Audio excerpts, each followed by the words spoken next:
to Design Help here at Grand Designs Live. Now we've had a fantastic show again, it's been really exciting and we've had lots of conversations with so many of you doing really interesting projects. Now I've learnt a lot from listening and talking to you and I'd like to give you 3 top tips, and these are based on the conversations that I've had.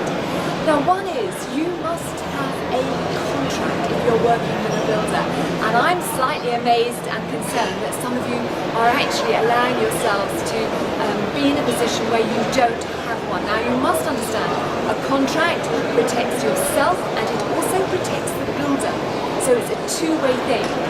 Secondly, lots of people are going in for planning applications for extensions, they're actually doing new builds, grand designs, all sorts of things. Now when you go in for planning, it can take some time, and I understand that. Don't waste it, that time is valuable. You can research, you can resource, you can find your ideas, you can work on your concepts, and if you visit our website, we'll tell you how to do this. So make best use of your time, because all of a sudden builders will be there and they'll be saying, where do you want this and where do you want that, and you won't be ready.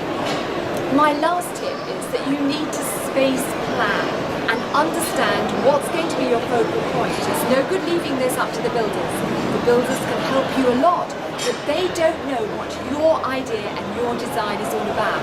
So make sure you understand in your head what you want and put it down on paper. And again, Design Help makes you understand how you use scale properly so that you can design and plan professionally.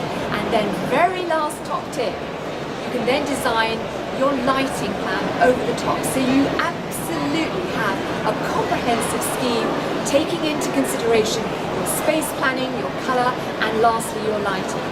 So don't forget my top tips. Come and visit us at Design Help and you will be surprised how much you can gain.